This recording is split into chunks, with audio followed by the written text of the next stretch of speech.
Ishabon and Guru in the house, back with another Arsenal news episode. Well, ladies and gentlemen, again, we have got some crazy, crisp news for you guys.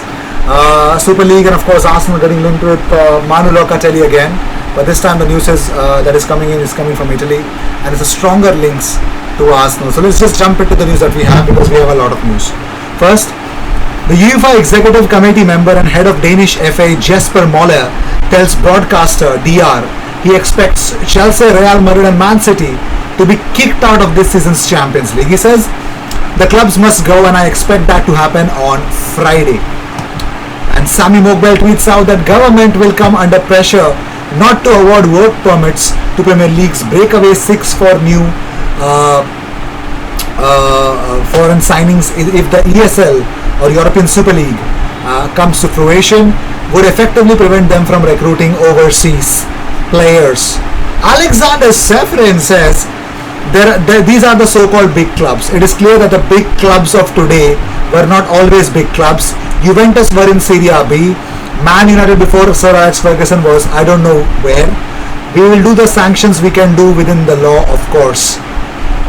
He just brutally destroyed United there. And also the UEFA Super League fallout at Arsenal. Mikel Arteta and players left frustrated at not being informed before announcement. Former Arsenal head of football Raul Sanllehi, he tells me he is not involved in any way with this project, according to Chris Wheatley. Meetings are taking place at London Colney today between Arsenal and the players. Vinay Venkateshan will be explaining the club's position on the Super League and answering questions from the players around their concerns at the plan. Stan Kroenke has not been appointed as a vice chairman of the Super League. Arsenal just have a place on the board along with the other 11 clubs. And another funny story, Arsene Wenger says, I would say it's a bad idea. Football has to stay united. It's the most important thing. It's based on sporting merit and to respect the history that has been built from European football. I believe personally that this idea will not go far. Well, as we all know that Jose Mourinho and his coaching staff, João Sacramento, Nuno Santos, Carlos Lalin and Giovanni Serra have been relieved of their duties by Tottenham. But here's the latest update about Mesut Ozil, who also has a say about the Super League. He says, kids grow up dreaming to win the World Cup and the Champions League, not any Super League. The enjoyment of big clubs is that they only happen once or twice a year, not every week. Really hard to understand for all the football fans out there. Funny story. Well, as of now, UEFA has not suspended the Champions League and the Europa League, as we all know that. So here's the latest and the greatest news that I have for you guys. You won't even understand that I have a transcript of how many days PSG and Bayern have. Yes, they've got some days that they can actually play this thing with. So here's the official update. PSG have only 14 days to accept the invitation for the Super League. Bayern and Dortmund have 30 days. The contracts was revealed by Der Spiegel have come up with this latest update that Paris Saint-Germain have 14 calendar days of the date on which the relevant proposal is sent. So 14 days to accept at Paris Saint-Germain, 30 days for Bayern and Borussia Dortmund. So which tells me they have time, and I'm pretty much sure they're going to take it. Statement from the Spanish government says, we do not support the initiative to create a Super League promoted by several European clubs, including 3 Spanish ones, because it has been conceived and proposed without the agreement of national and international organization. A mediator has received an UEFA representative and a Super League representative to begin conversations. Wow. Prime Minister of Italy Mario Draghi says the Italian government strongly supports the position of Italian and European institutions in charge of football. And also Mino Bonino, Fede Valverde's girlfriend on players not getting called up to the national team, says, as a journalist, I think it's bad that we won't match the World Cup, that we won't watch the World Cup. There are kids who break their legs and all they want is to represent the colors of their country. And also, important meeting about Super League going on between the Serie A teams. Milan, Juventus and Inter representatives are taking part too, despite early reports that they won't. Unreal. Bayern's official statement is coming from Karl-Heinz Rummenigge. He says, Bayern did not take part in the plans for the Super League. But we are convinced the current statics in football guarantee a serious basis.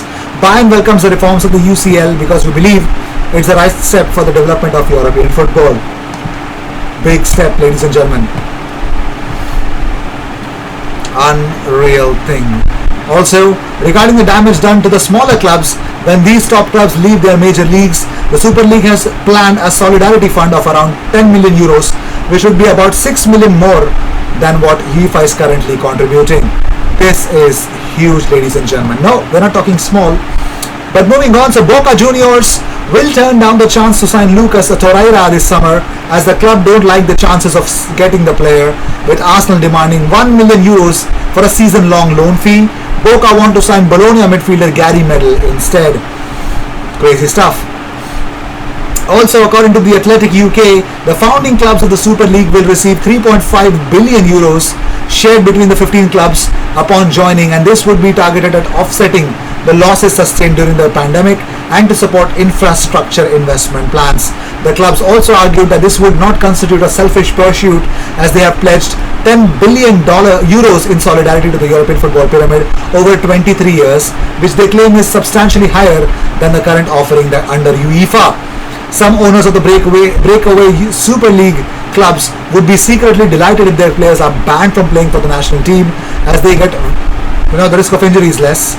Unreal, man, unreal. Also, the Premier League are to hold a meeting tomorrow morning involving 14 of their clubs. Significantly, the meeting will not involve the 6 clubs that are part of the proposed European breakaway. But also, Arsenal players have been in meetings throughout the day with clubs hierarchy at London Colney.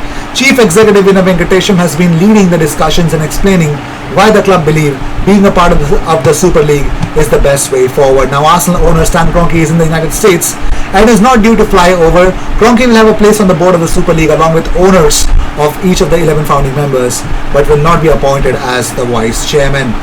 Mikel Arteta said he was unaware of the Super League plan when quizzed following the draw against Fulham, while players are also understood to have been left in the dark up until now and did not know about the plan prior to the Sunday's game. That's the reality, ladies and gentlemen. And as we move on about, David Seaman has something to say. He responded when asked if Arsenal could win the the European Super League. Why did they even ask him out this? Anyways, so he believes that the chances of Arsenal winning the competition are very, very slim. Well, Seaman said, if I am honest, if Arsenal go into the league, what's the chances of winning that league? Very, very slim, if I'm honest. Let's see how things will turn out to be at the end of the day. Well, according to Melchor Ruiz, well, he says that regarding the damage done to the smaller clubs, I've already mentioned the solidarity payments. So UEFA President Alexander Safrin says the greatest sport is based on open competition, integrity and sporting merit, and we will never allow that to change. This idea is spit on the face of all the football lovers and our society. We must not let them take it away from us. This is turning out to be a big, I think I read somewhere it is a nuclear war, and rather than how should I say this, it is a nuclear war. It's a big war that they have to fight it, but I don't know, man. I don't know where exactly Arsenal are headed at the moment. So for now, let me know in the comments what do you guys actually feel about the European Super League, if you still have different sayings according to it. So UEFA committee, executive committee member Jesper Moller says that he expects Real Madrid, Man City and Chelsea to be kicked out of the Champions League, of course.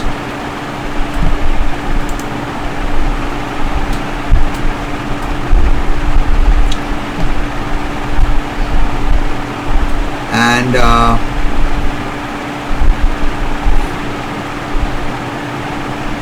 also, Sky has made Monday Night Football free to air. Wow.